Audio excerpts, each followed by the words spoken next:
Good morning, everybody. Welcome to the British Safety Council membership onboarding webinar. We'll just wait another 2 minutes to let some more attendees join, and then we'll start at 10:02.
Okay, welcome everybody. Good morning. I'm Elaine Crehan, Head of Membership Events and Awards at the British Safety Council. Welcome to our member onboarding webinar. The webinar will take approximately 45 minutes. We'll have several presentations from the team. You can see we have a packed agenda outlined there on the screen for you. We will take questions throughout the webinar. If you just want to pop them in the chat area, and we'll have plenty of opportunity to cover any of your questions at the end. So without further ado, I'm going to hand over to Sheila Lacey, who's going to give you an overview of key member benefits and how to access your membership services from British Safety Council. Over to you, Sheila. Thank you, Elaine. Good morning, everybody. My name is Sheila Lacey, and I'm the Membership and Subscriptions Manager, and I'm going to go through how to access your membership benefits on your online account and what benefits you receive from the British Safety Council. Next slide, please. When you become a member of the British Safety Council, you will be sent login to create your online account with us. All our benefits are accessed digitally, so please make sure to click on the link and set up your account and create your password. Once you go to our website, put in your email address, that is your username, and the password that you have created. Next slide, please. Once you've put in your email address and your password, what will happen is at the top right ribbon, you will see a little symbol. If you click on that symbol, you'll see a drop-down menu with various tabs. Please click on your membership, and that will show the benefits that you receive as part of the membership. Next slide, please.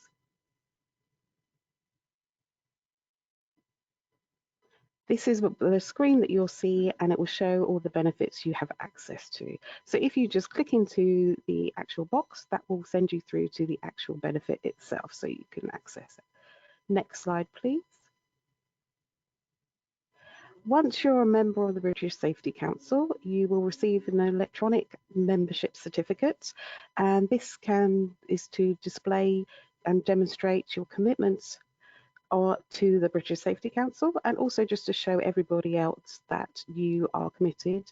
And it will also help you, you can add it on your website, your business cards, your tender documents, marketing material and company merchandise. There's also membership logos. There's few colours. There's a blue, white and black as well, and you can access them on your membership login. Next slide, please. As part of your membership, you will receive e-learning courses.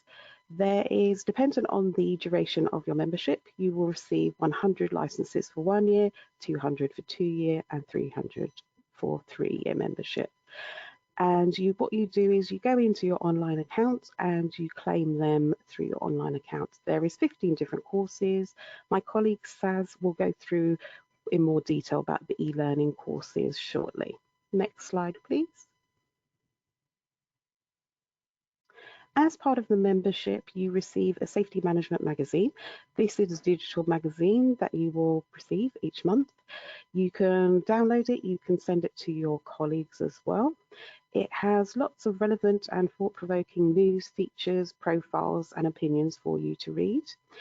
It's accessed, obviously, electronically via your online account. You will also receive an email at the beginning of the month to let you know that the actual new copy is available, so you can click on the link from there. And also we have an app that you can actually download on your phone through the App Store or Google Play, and you can keep up to date on daily news. Next slide, please. We also have a new feature, which is the Coronavirus Safety Inform Lite. And this is an online portal with various health and safety information for you. There's lots of topics there. There's what's new, which will give you daily relevant news items. There's features for you. There's lots of Q&As on there of frequently asked questions, so you'll be able to find out more information. There's topic, quick facts and summaries, and also there's various toolkits, which has lots of information for you, which is very resourceful. Please make sure to take a look. You also receive a weekly e-alert on a Thursday, which will give you more information up to date for you, keep you up to date on various topics and what's coming in the future, so you can think about any issues and developments that you need to make within your own company. We also, as part of your membership, you can join our sector interest groups, where you can get together, share key issues, share your views, and also just get together and find out how other people are actually dealing with various issues they may have, things that are coming up soon in your actual area of interest. My colleague Ruth will go through more about the sector interest groups with you later. Next slide, please. Also, as part of the membership, there is two different modules. One is the Tools and Templates module, which is monthly themed posters and A5 guides. These are themed against our safety management magazine. So you will find lots of different posters and guides on various topics. You can log into your online account, and the other good thing is there is actually an archive of all the magazines, the posters and guides as well for you. So you can actually download them. You're able to send them to your colleagues as well, so they can use them as well. We've also have employee guides for you as well, which we've recently added on mental health, well-being, managing stress, financial well-being and occupational health. So please make sure to take a look at that. Next slide, please. There is also our advice module. Now this is for times when you need a little bit more advice and you're not too sure. You have a 24/7 health and safety and also HR support telephone lines. And this is powered through Coronavirus as well. So you can give them a ring any point in time just to check some information. They'll give you extra guidance and support. They'll help you manage any risks. They'll help you to understand any legislation and compliance requirements. And also, if you require any more information or they feel that they can send you any key updates or anything, they will forward that in an email to you afterwards as well. So please make sure to check out all your benefits, log into your online account, and you will also receive email communication from us. So there's the monthly membership newsletter, which keeps you up to date on any changes in the membership, any events that are coming up and everything, so you can make sure to register for them. You can also make sure, if you can't go, that one of your colleagues and you're sure that they're interested in it, make sure to tell them so they can actually register and sign up and go in your place. You also have a monthly magazine, which I mentioned earlier to you, so please make sure to listen out for the email on that. There's also a monthly policy newsletter, which you receive as well. And as stated earlier, on a Thursday, there's a weekly Corona IE alerts. So please make sure to look out for them. If you don't receive them, make sure to check your spam just in case they go straight into there. Make sure to take advantage of all your membership benefits. If you've got any queries or concerns, or you just want to speak to someone with regards to the membership or the benefits, please contact the membership team on membership@britsafe.org. We're always here to help you. Thank you very much. Now on to my colleague Saz, who will go through the e-learning with you. Thank you, Sheila, for that. So good morning, everyone. My name is Saz. I am the Membership Development Manager. So during my slides, I will give you a rundown of the e-learning courses that you will be entitled to within your membership package. If you go to the next slide, please. So you can see right now on the screen, there's a choice of 15 courses that are made in-house by the British Safety Council. All these courses will be within your membership package, within your membership package, sorry. So we give you a choice of 15 courses. Out of the 15 courses, you have a mixed bag of the licenses that you will be entitled to. So for example, with the 1-year membership, you will receive 100 e-learning licenses, 2 is 200, and 3 is 300. So how it works is when you log into your membership account, all these courses that you will see right now will be on your account, and you get to claim these licenses to your membership account. So for example, if you were to have the 3-year membership, which is 300 e-learning licenses, you can easily add, say, 60 fire safety courses, 20 fire warden at work, 20 DSE. You will have the option to do so. Most of these courses that you see right now, they are entry-level courses that take roughly 20 to 25 minutes to complete. You cannot fail. We encourage your employees to pass the course, and the main purpose of these courses is really to educate your employees. If you move on to the next slide, please. So as Sheila mentioned, how you log in, on the top right hand side, you see a little man icon. You click on purchases and subscription. When you scroll down, you will see something called a learning zone. Now, what the learning zone is our e-learning platform. So once you click on that platform, it will take you to the e-learning portal. If you move to the next slide, please. So the user interface has changed the last couple of weeks. We've revamped the whole platform. The main purpose is to really make it as simple as possible, and everything that you will need will be on that platform. So from running numerous reports to seeing the users, how to enroll the courses, everything will be on that platform as well. Usually we have the main health and safety contact that is responsible for logging in to the actual platform itself. To enroll employees, all you need is just their first name, surname, and email address, and you can easily enroll them onto the system.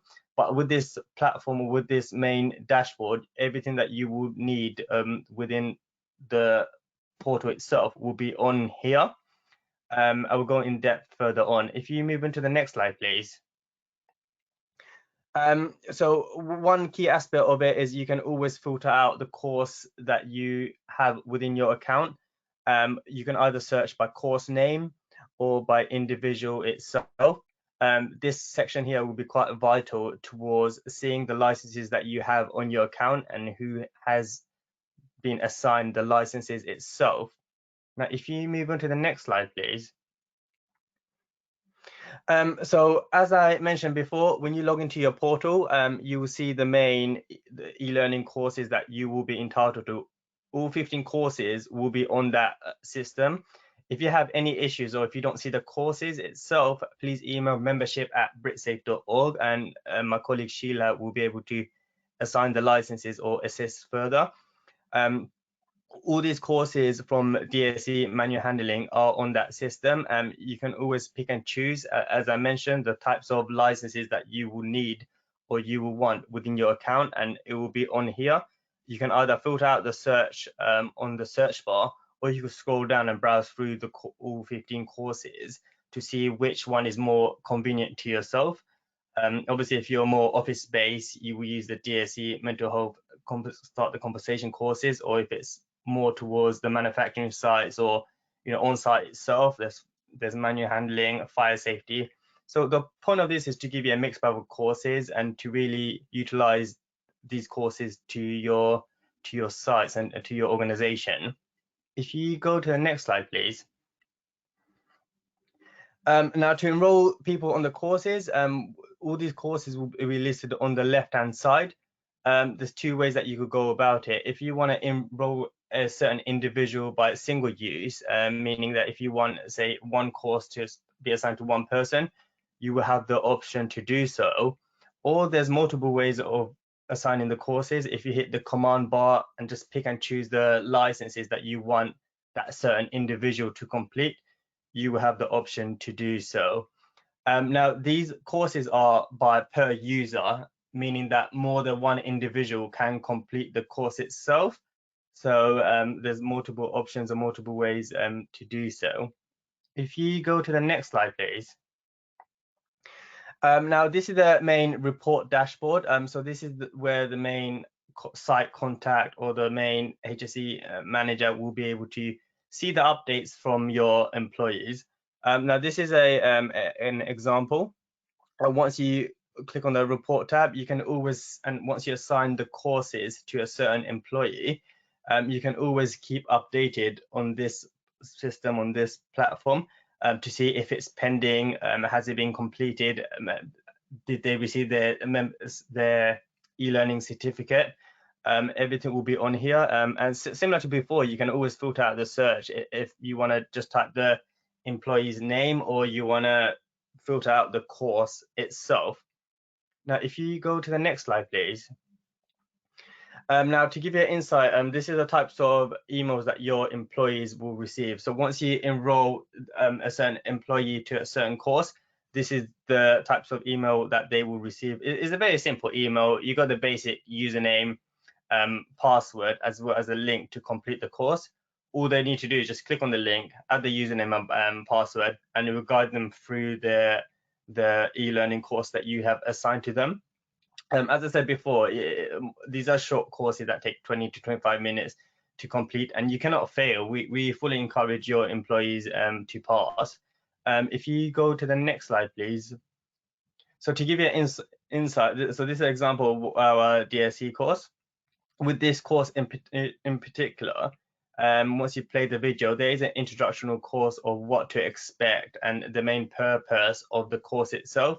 There's different stages that you go through, and there's a mini assessment at the end. With the assessment of this course in particular, if you got low marks, you have to go back to actually pass in order for you to get the electronic certificate as well. And to give you, if you go to the next slide, please. And this is another example of one of the courses, the general HSE course. All these courses that was mentioned previously are made in-house by the British Safety Council. And as you can see from the screen right now, it gives you a brief introduction of the course itself, roughly how long it will take. This one will be 30 minutes. It mentioned the different stages that you get to go through, and the main purpose of the course itself. Now, that's all from myself. If you have any issues in regards to the e-learning course, please email membership@britsafe.org. Corona I unfortunately could not be in this webinar today, but they sent us a video, and my colleague Angel will play the video, and it will give you an introduction of the Corona I Safety Inform Lite platform.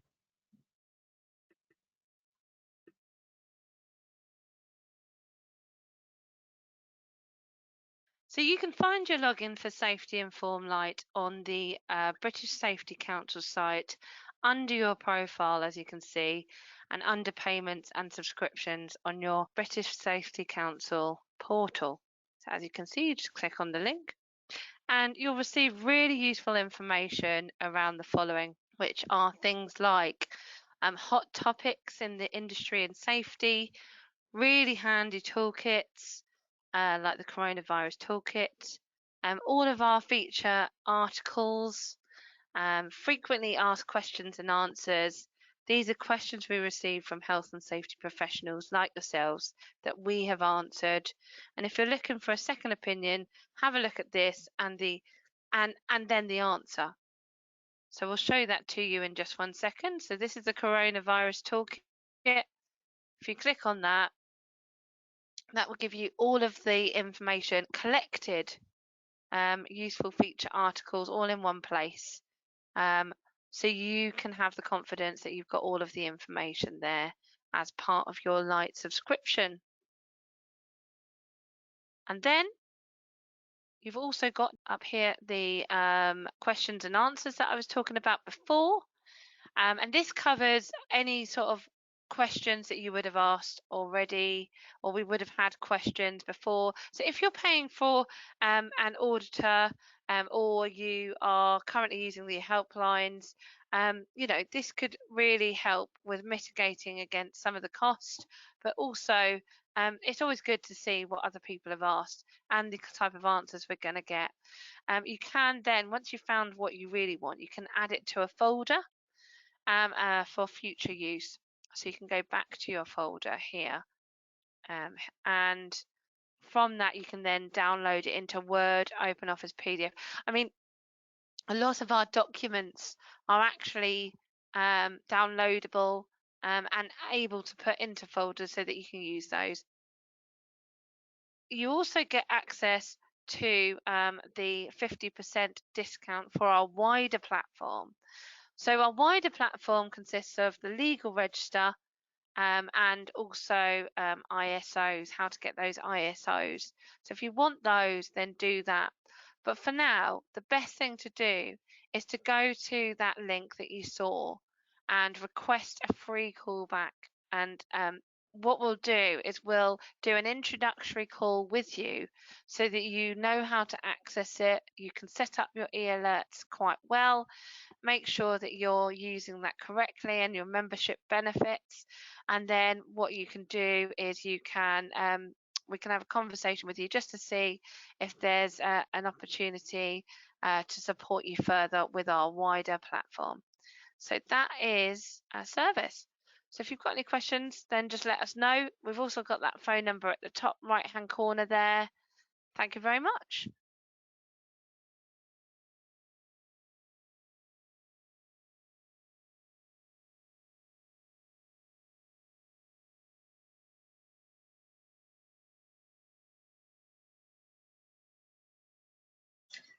Hello again. I'm ELearning, Head of Membership Events and Awards at British Safety Council. For this morning, I'm going to give you a quick tour of the key professional recognition opportunities we have for you and your organisations. Next slide, please. So we have two awards programs. The first one is the International Safety Awards, which recognise organisations that have demonstrated commitment to occupational health, safety and well-being regardless of their size or sector. These awards launch in September every year, and the deadline for submissions is the February of the following year. So essentially, organisations showcase their expertise from the previous year, and it is one application per site. So for example, for the 2022 submissions, organisations highlighted their achievements from January to December of 2019. So as well as with the ISIS, as well as being professionally recognised, we also have a range of very inclusive of auto and free to entry awards, which acknowledge businesses who hold out exemplary standards. So for example, in our auto entry awards, we have an award for best in sector, best in country, best in company award, and we have a chief adjudicators award, which honours the highest scoring submission for ISIS during that year. For the free to enter awards, we have an range of awards for individuals and companies. So for example, we have the CEO Award, Health, Safety, Wellbeing Ambassador Award, Team of the Year, the James Ty Award, Wellbeing Initiative of the Year, and Health and Safety Transformation of the Year Award. Our ISIS are globally recognised, and as I said, submissions close in February each year. Results are usually announced around the end of March, beginning of April. Pre-COVID in 2019, we used to have a gala dinner, which is now making a return this year. We're pleased to welcome all of the award winners back to an event on the 24th of June in London. Next year it may move back to April, but it really depends on planning, and so we'll announce that in due course. So next slide, please. So our second awards programme is the Sword and Globe of Honour Awards. These awards are linked to our auditing services, and the awards highlight those organisations who have achieved 5 stars in the auditing process. So they really do recognise the cream of the crop from a health, safety and wellbeing perspective. The awards launch in June each year, and then the winners for these awards are announced in November. And as with the ISA Gala dinner, we're welcoming back a face-to-face Sword and Globe of Honour Gala luncheon, which will take place on the 9th of December in London. For all of our award programmes, we run a number of webinars throughout the year. So it's a good idea to attend them. So you receive top tips and how to complete the applications, and some of the adjudicators attend. So you get to meet the judges and just hear from them in terms of what works for an application and essentially what doesn't also. As Saz mentioned earlier, we have a number of special interest groups. So next slide, please. These sector interest groups are member-led groups. They cover specialist topics in the industry and challenges. We have 6 sector interest groups at the moment. They cover construction, healthcare, housing, local authority, manufacturing, retail and stadia. The groups are chaired by members and are a great way to share professional knowledge and learning. For quite a few of the meetings, we always try to have an external speaker, so you hear what's happening external to BSE in the industry. Due to COVID, the groups have been virtual, but we are hoping to have more face-to-face groups. Over the summer, we have a manufacturing SIG group scheduled for the 22nd of June to take place at the BSE Hammersmith office. So that'll be a good opportunity to meet colleagues face-to-face, but equally you'll be able to join virtually also. So that's everything in terms of special interest groups and awards. There's a lot of detailed information on the website. We do include announcements for all of these items within your membership newsletter and all of the different newsletters you receive that Sheila mentioned earlier. So before I hand over to Niraj, the BSE account manager, I just want to say if you do have any questions about anything, pop them in the chat area and we'll cover them at the end of this webinar. So over to you, Niraj.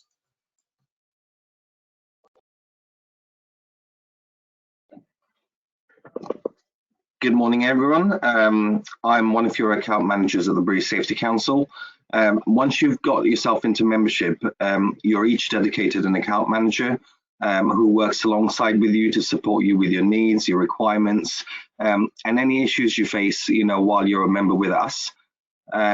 We learn more about your organization, what your short-term, long-term goals are, and try and help you in maintaining any sort of, areas that you need help with or improvement with as well. Next slide, please. Again, as part of your membership, once you join as a member of the British Safety Council, we have a various list of programs that can help assist and maintain and develop your organizational needs.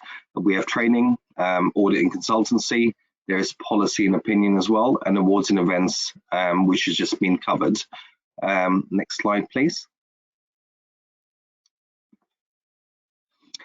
In terms of training, obviously, once you've joined up as a member to the organization, we have a variety of ways to train your staff, face-to-face, on-site, or at one of our public venues. We've recently launched live online learning from COVID. We've learned, obviously, with training, there are other ways and means of effectively developing and training your staff. The live online learning is via Zoom, where people can log in remotely and they can kind of like do whatever training that we provide. And we also have digital, which is e-learning, where people can do their training in their own time, as and when they need to. So there are a variety of options depending on each staff, the time that they can do the training and the ways they can do that as well. Next slide, please. These are some of our popular training courses. Obviously, you can see from most of these, we do have training for senior managers and directors all the way down to middle managers, as well as your employees. So besides the courses that have just been put on there, we do have a host of other courses as well that we kind of provide and help with your organizational needs as well. So if there are any requirements that you have, do contact us, and we'll kind of like help you and send some more information through to you. One of our account managers will, at least. Next slide, please. Audit and consultancy is another area that we kind of help organizations with besides training. We kind of follow the plan, do, check, act model with all our auditing. So if you currently are doing audits with other organizations, or you're currently thinking about benchmarking yourselves, then do contact us and we can provide you with further information on what audits we provide. And the next slide that we come on to, we'll kind of go through some of those as well. Next slide, please. So these are some of our audit programs that we have in place. You can see from the bottom going upwards, we do kind of safety and environmental system reviews, which are sector specific. If you got auditing or you're currently in auditing at the moment in time, we do pre-audits as well, environmental and occupational health and safety. These include the 45,001 and the 14,001 audits, and then the best practice audits that we do currently. If you want to find out more information, especially about the 5-star health and safety audit or the 5-star environmental audit, then contact us and the account managers will get you further information, just so you can kind of see what the audit consists of and whether this might be useful to the organization as well. Next slide, please. Yeah, so if there is anything before I kind of pass you on to Stephen, if there are any queries or anything that you have at the moment in time that you want to discuss with us, contact the British Safety Council and one of our dedicated account managers will come back to you and kind of go through some of that information as well. Thank you.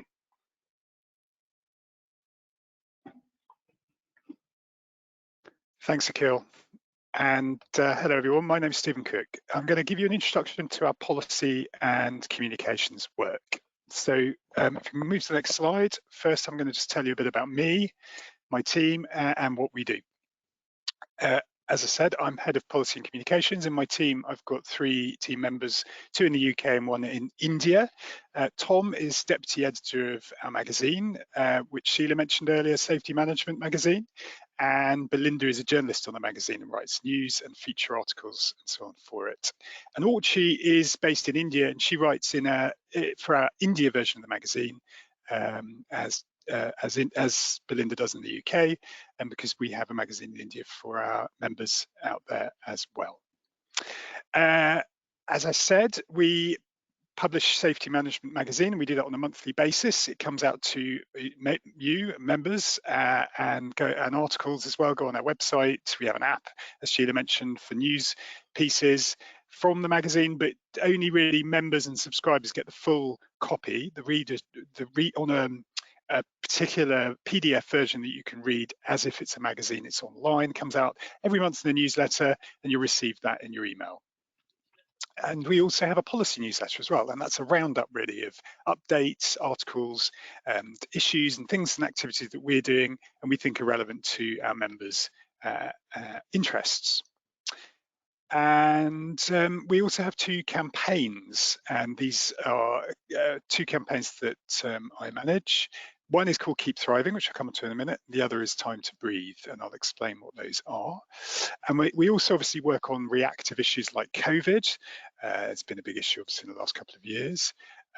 Fire safety with Grenfell and the building safety bill that's going through at the moment, and Brexit and lots of future changes that may come up following our leaving the EU as well. So if we can move on to the next slide. Another part of my role is to manage all of our external relations with the media. We've just issued a release today about our ISA Awards that Elaine was mentioning, and the gala dinner that's happening at the end of June this year. So that's just gone out to media. But we obviously announce things relevant to us, things relevant to our members, and other announcements to do with our campaigns on other issues, policy issues. And here are some recent examples of those. We're obviously interested in writing articles for other publications, magazines and so on. We have a regular column, for instance, in Health and Safety Matters. It's now a Q&A column actually. So if you've got any questions, you can send those in and we'll endeavour to answer those. And other publications that reach our members and other people interested in health and safety. but also there's an opportunity for our members in terms of the fact that we respond to media requests as well for interviews.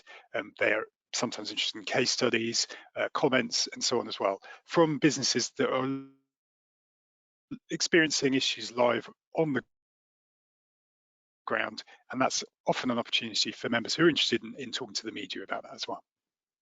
So let's move to the next slide. And then just cover the two campaigns that I mentioned earlier. The first is called Keep Thriving. This is a campaign that we launched last year around wellbeing, and we'll hear about wellbeing in a minute as well from Joe, and what we do around wellbeing with companies and our members. But obviously wellbeing has been a big issue in the last couple of years with the COVID pandemic, and it's really shined a light on people's well-being in and outside of work, including people suffering from stress or even death or loneliness, and a lot of employers are not always sure how to best deal with this or manage well-being effectively, and that's really why we think this matters more than ever. And we launched Keep Thriving to help support organisations to improve the well-being of their workforce. We recently hosted a conference. We had a day's conference online, a full day of speakers in February, and it was a very interesting day. I chaired the event. I found it fascinating. Lots of aspects of well-being, from mental, physical, psychological to financial and cultural change as well. And also there was a member of ours who'd won an award who talked about their own initiatives around wellbeing as well. So again, there are opportunities like that for our members to talk to other organisations about what you do. But there are 8 key calls to action in the manifesto we have, Keep Thriving, and you can sign up and support the campaign online. That's really easy to do. There's a form on our website under the campaign. And we invite you then obviously to support what we're calling for, which includes supporting someone senior in your organisation responsible for wellbeing, to act as a sponsor to drive change, to engage your employees, to determine workplace wellbeing interventions that work for you and them, and adopting a holistic approach to health, safety and wellbeing is really what this is all about, and Joe will explain what that means shortly. We're also holding an event with MPs in June, and our chairman will be there, Peter McGettrick, to talk to them about this. And we'll have some other organisations as well that we work with through our Being Well Together programme, and also through Mates in Mind, our sister charity that works on mental health in construction, logistics and other sectors. Okay, let's move to the final slide. And lastly, I just want to talk about Time to Breathe. Time to Breathe is our second big proactive campaign, and this is calling on employers, policymakers and regulators to really start taking seriously the risk of ambient air pollution to outdoor workers, to their health. I mean, outdoor air pollution is the UK's largest environmental health risk, as you may know. It's bigger even than obesity, smoking, and leads to up to 40,000 early deaths every year, and costs our economy £20 billion a year. So we think this is a really important issue. We know that there's not enough research in this area, particularly around workers and how they're affected, and that's what we're calling for. We're also looking to develop some practical ideas and solutions with companies and organisations who care about protecting their employees. And we were at COP26 last year. We went there with a big banner, and our chairman Peter is there in the picture, with some outdoor workers, to really raise the issue and up the agenda alongside climate change, to show that the two issues go hand in hand in our view. And yeah, we continue to be active in this area this year, and the government is consulting on new air quality targets, which we'll want to feed into. And we work with other campaign groups to lobby and campaign on air pollution as an issue, and join up with them to do so.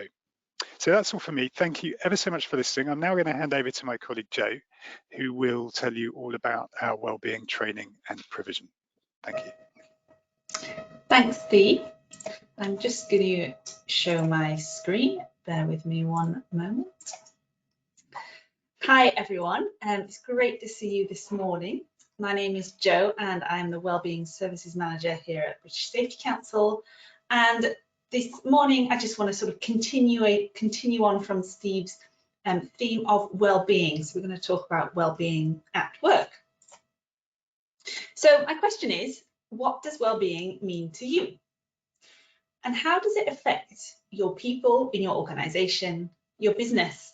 How does it affect your business? And how does it affect your profits and losses? So our definition of well-being is an individual's ongoing state which enables them to thrive. If you were to really think about it, are your people thriving? If you've been in the workplace for anything more than about 3 days, you'll know that workplace well-being has well and truly become a buzzword. You really can't get very far without coming across it in one way or another.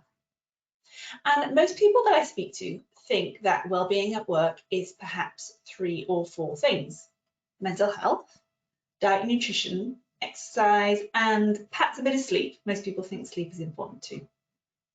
So with those things in mind, and a mix of pressures to be seen to do the right thing to Generation Z, and perhaps even at requests from employees, organisations are starting to implement some measures: mental health first aiders, cycle to work schemes, free fruit in the office, healthy vending machines, an EAP maybe.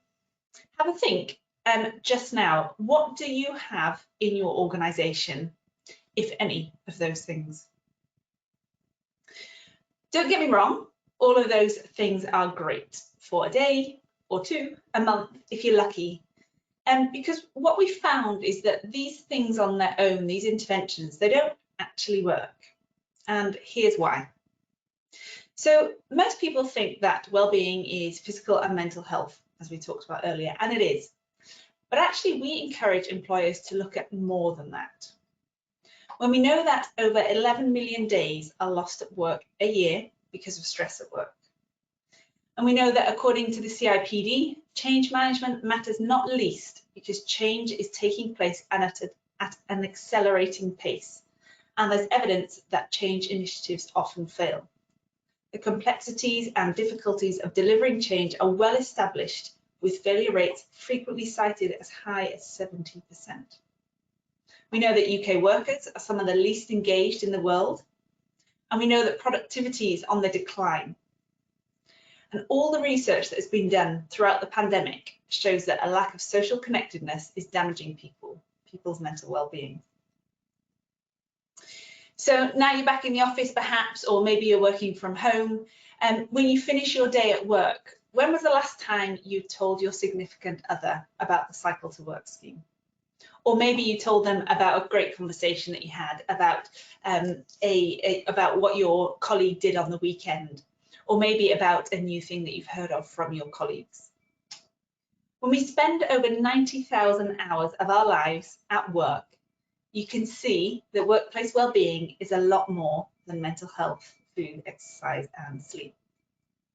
So the first reason then why interventions alone don't work is because we're just focusing on mental and physical health. We're not addressing well-being in a holistic way. But with these areas that have been defined by the CIPD, we guide our customers and supporters in creating their workplace well-being strategy. The second reason why interventions alone don't work is because quite often they're actually reactive strategies. So organisations often don't know their starting points and have a lack of data. Return on investment is hard to measure without data. And then they have real difficulty backing the business decision. And they tend to pick bits, like what we talked about earlier, the mental health first aid, the counselling, the return to work provisions, etc. And the third reason why lots of organisations are struggling with well-being at work is because many organisations look at well-being from a HR perspective, often forgetting that health, safety and well-being are all totally integrated and cover systems, processes and people and behaviours. If your colleague falls off a ladder and breaks his leg, is it just his leg that's going to be affected by the fall? Absolutely not. This is, of course, a health and safety issue, which will affect your colleague's physical health, mental health, perhaps his income, perhaps his social relationships, the list goes on. So what do we do to help our supporters and our customers nationwide to address their workplace well-being once and for all? How do we help our organisations to help their employees to move from feeling like this to this?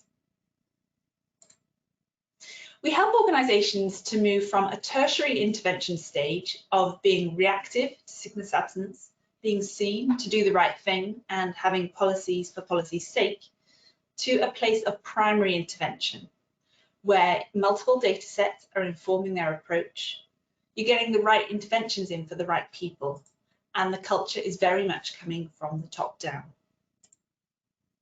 And the best thing about our wellbeing services are that they're not just a set of interventions that you're gambling on whether they'll work or not. And research has shown that managing interventions across health, safety and wellbeing is far more effective than managing them across health and safety and health and wellbeing separately. As Dame Carol Black said, you can't be a safe worker if you're not a healthy worker. So as you can imagine, I could talk about workplace wellbeing and our vast provisions here at the British Safety Council for another few hours, but I know you're busy. So if you want to know how we can help you to increase your employee engagement and productivity and decrease your sickness absence, presenteeism and leaveism, then just jot our number down and our email address and contact us, and we're more than happy to have a free 30-minute phone consultation with you. So I'm now going to pass you back over to my colleague Elaine to finish up.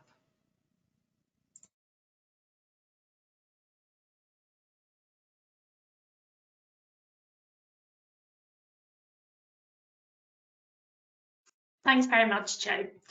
So we've come to the end of the webinar today, so I'll invite my colleagues to bring their cameras back on so you can have one final look at the team.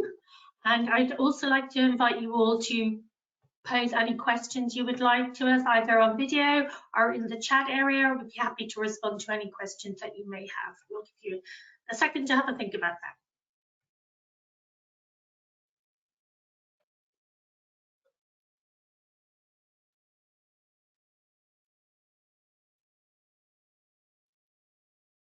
Okay, it doesn't look like we have any questions today, so we've obviously done an absolutely brilliant job with the information. Hi, Elaine. Hello. Hi, yes, I have a few questions here. Oh, okay, great. Yeah, so I've got a question here from Carrie Matthews. So they said that do the training places always have to be in a round number? Example, 20 places where they're a small company where we might only need, for example, 7 staff members to use the course. I think this question is for Saz. The training courses come free with membership, and even if you go for 1 year the membership, which is 100 licenses, you will, although it's for 7 of your employees, you will still receive 100 licenses. It is by per user, so if it's 7 individuals, you could assign multiple courses to them. From DSE manual handling, you could assign at least 10 to 12 courses to them, 7 employees. But you will receive a minimum of 100 e-learning licenses within the membership package. I hope that answers the question. Thank you, Saz. I have another question from Simon Rosser. I think this is for you, Steve. So he asked, how do we as members influence policy? Okay, so I think there's a couple of ways. One way is, Elaine mentioned, I think, or perhaps it was Sheila, that we have sector interest groups. And if you are in a particular sector or you're interested in a particular area, then you're very welcome to join one of our sector interest groups. They meet, I think, usually on a quarterly basis, and they bring people together. Quite often they're online. Sometimes now they're face-to-face again. So hosted by a particular member, but you could still join online, I think, as part of those meetings. So they're a really good way of getting involved and taking part in that discussion. Equally, you're always welcome to email me, and we have policy@britsafe.org email address, and then drop me a line. And if there's something going on, you're particularly interested in getting involved in a particular area, then do let me know, and we'll take it from there. Perfect. Thank you, Steve. Lastly, I think same. I think someone also asked if we have. So he was searching for the apps, and he can only search. He could only bring up 3 apps on related to BSc. Do you have any other apps that we know that's related to BSc? I don't know if this is for you, Steve, or. I'm not aware particularly of any other apps as such. We've got the news app, as I said, for the magazine. We do have an app for Time to Breathe called Canary. That's an app that actually allows, if you're in London, your air pollution exposure to be tracked. I think, though, having said that, that particular version of that app might be actually now ending, and I think it's coming to a close on that one, but we are going to look at potentially a new app actually on that one. But I'm not sure of any other apps around our membership as such. I'm going to pass over to Elaine and her team and others to answer that one. I don't think we have an app as such on our membership side, do we? Not at the moment. No. I'm certainly not aware of any. No. The only other thing I would think of is potentially the way we do digital learning now includes a hub. It's online. I'm not sure it's an app as such, but you go into a hub and there's a digital learning. Am I using the right terminology here, guys? A hub that you can use for Yeah, support learning hub. zone. There Yeah, you go, the learning zone. That's the one. Thank you. Don't know if anyone wants to talk about that briefly. Yeah, so the learning zone is actually where we all our learning courses. So as part of your membership, the free courses that they provide, it is through the learning zone. So all of our courses, like online courses and our short courses, will be in that learning zone. Moodle, we call it Moodle. So I think we've got another question from Simon. Can we download the learning zone update documentation? I'm not quite sure about that, Simon, but what I can do is find out about that for my digital learning team, and I'll give you a quick email to give you the information if that's okay. So, because I'm not sure if we can download the Learning Zone update documentation. I think when you do log into the Learning Zone, there is some downloadable like guidelines. Correct me if I'm wrong, Sads, for membership. You can download some documents, can you, on the Learning Zone? Not from the learning zone itself. With the learning zone, is the only downloadable contents there will be the guideline to how to access the e-learning course itself, because we encourage everyone to be online to take the e-learning courses, especially with the ones with membership, quite seriously. And you need to be on your screen, but there's guidelines that you can download on how to use the learning zone, as well as the full membership benefits. But the actual e-learning courses, they are done online, and there's not an app for that at the moment. Right. Thank you. I think that's all the questions that we have that we receive. Elaine, over to you. Great, thanks, Angel. So just to finally say thanks so much to everybody who attended today's webinar. We will post a recording on the website within your members area. If you do have any further questions, we have an email address, membership@britsafe.org. Please drop us an email at any point. You also have an account manager, as Akhil mentioned. If you want to get in touch with your account manager, if you want to find out how to take advantage of more services, definitely get in touch with Akhil. But yeah, so finally, just thanks so much for attending today, and I wish you all a good rest of day. Bye-bye. Thank you. Bye. Bye.